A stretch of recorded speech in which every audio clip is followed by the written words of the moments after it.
Hello, welcome to Yoga Rach and Rach. Thank you very much for joining me. We're on week 3 of our Earth Gentle Stability practice.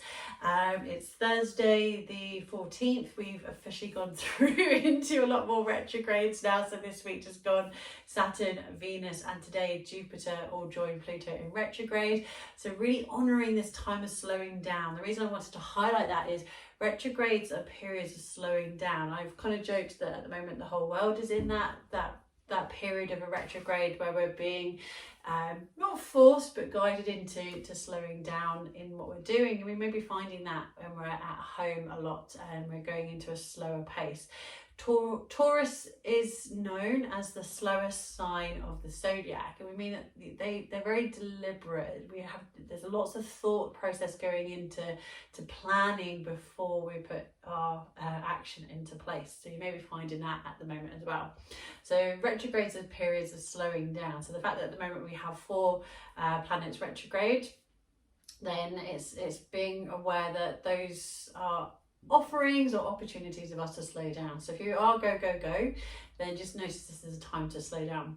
I'm hoping the setup of the camera will work, because obviously it's a little bit different where we're still at home rather than in the studio, but I wanted to make sure you can see plenty of the mat, because we're going to go into an earth flow salutation practice. I'm just going to do 1 round because of what we go through. You might go through this fairly quickly as you start to work with it, so once you know this sequence you can go through quicker if you feel like you're a little bit of a faster flower when you go through your salutations, for example, but listen to your body.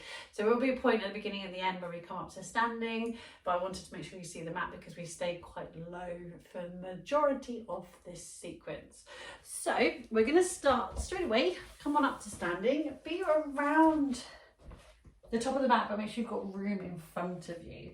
So I like to use where I've got the alignment mats, rather than being right at the top of the mat and then there's the first line and the second line. I like to stand behind the second line, so I know I can place my hands in between those parts of the alignment, and I know then I still have room in front of me. Feet are hip width apart, let the arms relax, closing the eyes, focusing on the breath.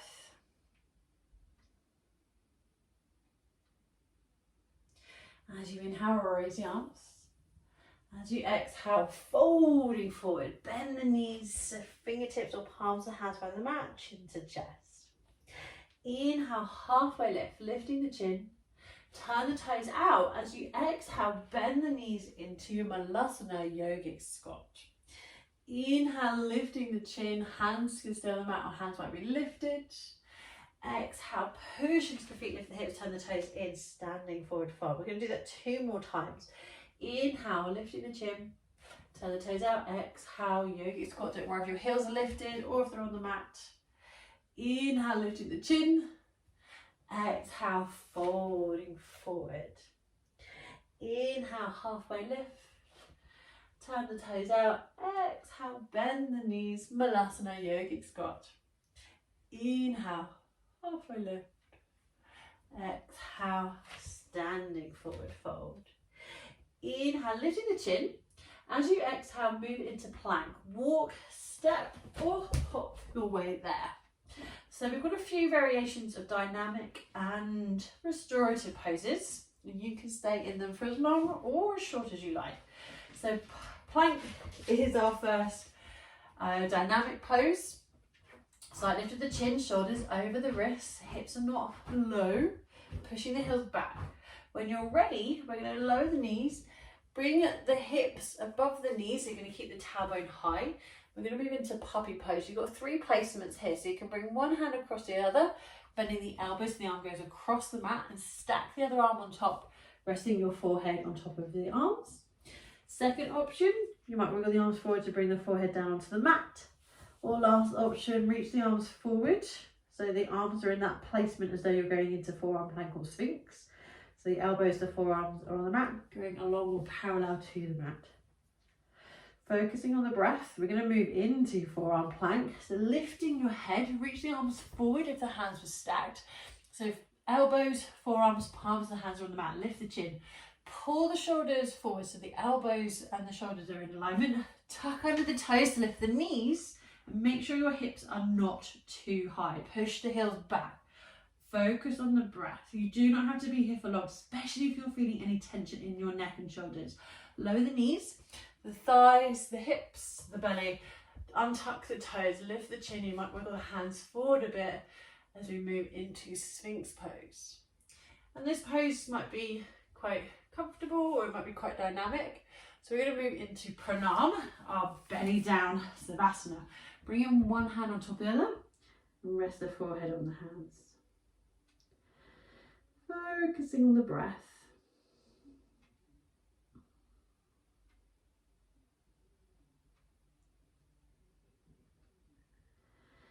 So we're going to move into downward dog. You can get there however you wish. You might go through cobra, you might go through upward facing dog, or you can bring the hands underneath the shoulders, tucking under the toes, lifting through plank, and pull the shoulders back, tailbone high, downward facing dog.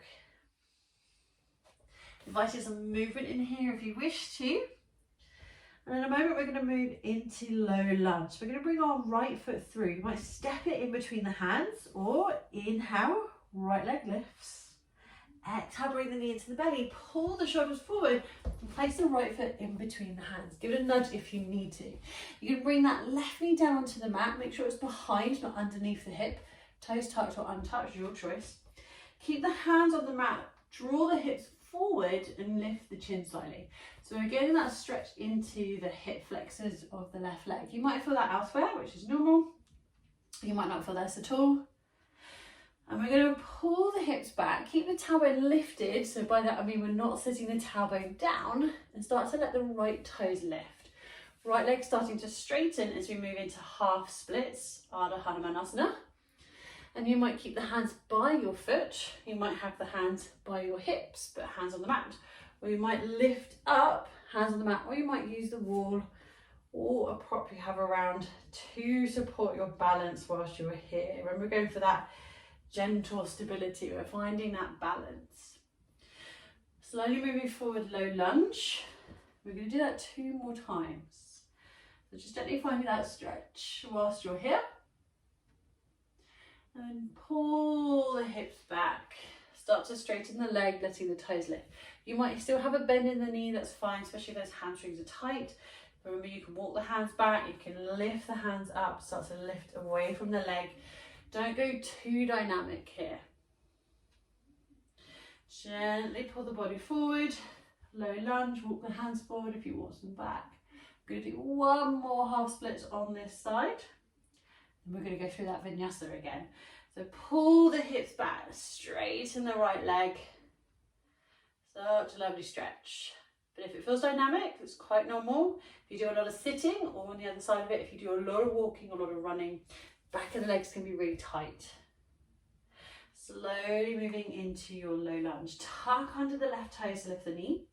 Push the hands into the mat. You step your right foot into plank. Top of a push-up.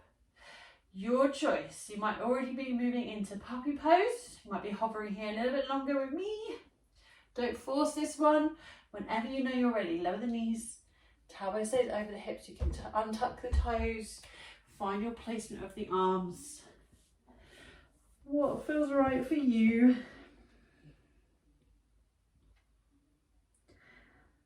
In a moment we're going to find forearm plank and Sphinx and arrive in our pranam.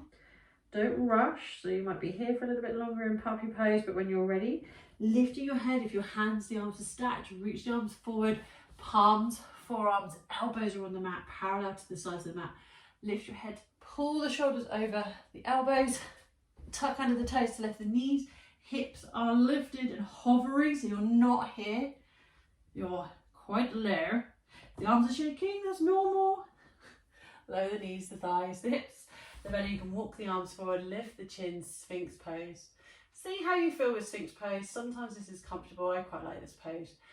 But if you're not a fan of back bends, especially supported back bends with the belly on the mat, it can feel quite restrictive in the lower back. So you can bring one hand on top of the other in front of you, resting the forehead, focusing on the breath.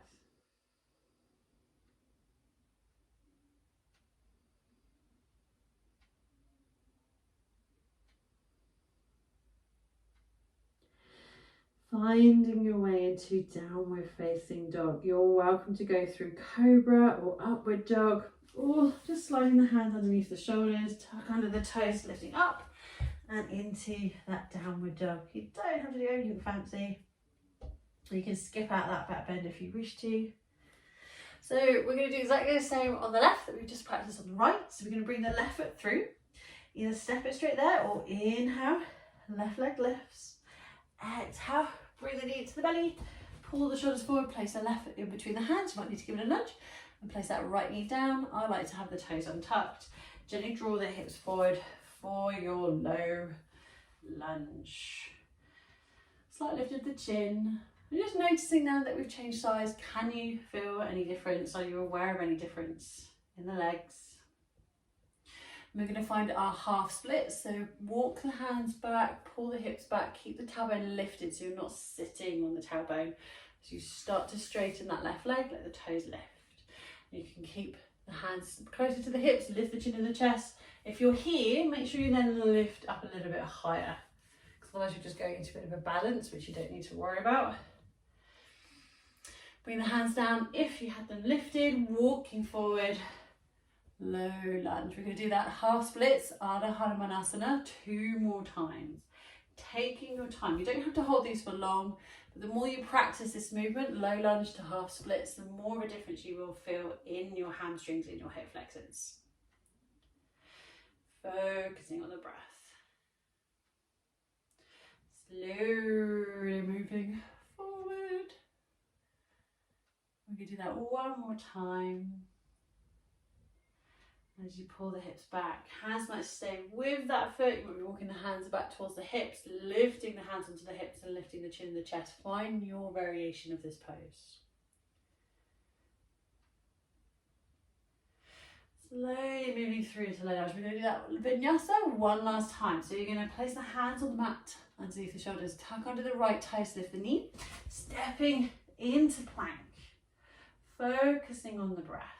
Push the heels back if you're really feeling this in the wrists. So shifting the weight back through the body. Whenever you're ready, moving into puppy pose. Place the knees down, tailbone stays over the hips. Find your placement of the arms, one arm on top of the other. Forehead on the arms or forehead on the mat. Maybe put the arms reaching forward. Find what feels right for you.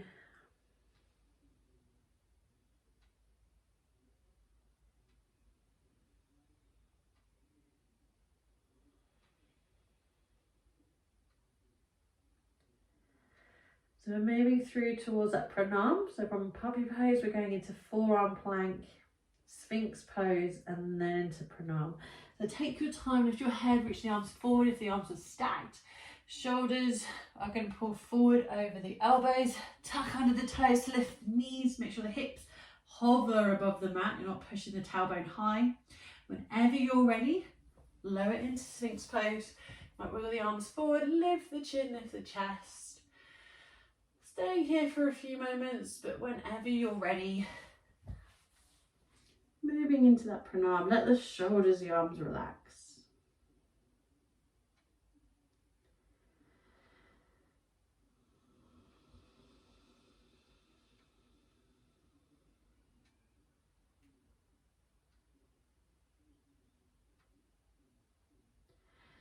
And finding your way into downward dog. Move through cobra or upward dog if you wish to. Otherwise, just slide the hands underneath the shoulders, pushing up into plank. Focusing on the breath. Invite some movement in here if you wish to, but when you're ready, standing forward fold. So you might walk, you might step, you might hop your way there. Doesn't matter if you do this at the top, the middle or the back of the mat. Just have the feet hip width apart. Inhale, halfway lift the chin, turn the toes out. Exhale, sit the hips, tailbone down into Malasana, yogic squat. Inhale, halfway lift or lift the chin. Exhale, push into the hips, turn the toes in. Moving into that forward fold. Do that 2 more times. Inhale, halfway lift. Turn out the toes. Exhale, bend the knees, Malasana. Inhale, lifting the chin. Exhale, standing forward fold, turn the toes in. Inhale, halfway lift. Exhale, bend the knees. Inhale, lifting the chin, just helps to find that stretch into the lower back whilst you're here. And exhale, standing forward fold. Inhale, halfway lift. Exhale, fold. Inhale, all the way up. And exhale, lower the arms all the way down. So thank you very much. You might decide to do that a few more rounds, really up to you, but it's a very nice slow practice to go through those salutations, just really placing yourself into each pose, holding which pose feels right for you for a little bit longer if you want to go into that stability, kind of finding that essence of that isometric that we went into last week. So you're holding that pose, really important when you go into things like or poses like plank, your forearm plank. If you have got any questions, let me know. If you haven't already, please do click the button to subscribe. It's completely free, just helps to show your support. I'll pop a couple of other practices here and here if you do wish to continue your practice, and I will be back next week for our last practice for our Earth Gentle Stability Flow. Thank you very much for joining me. Namaste.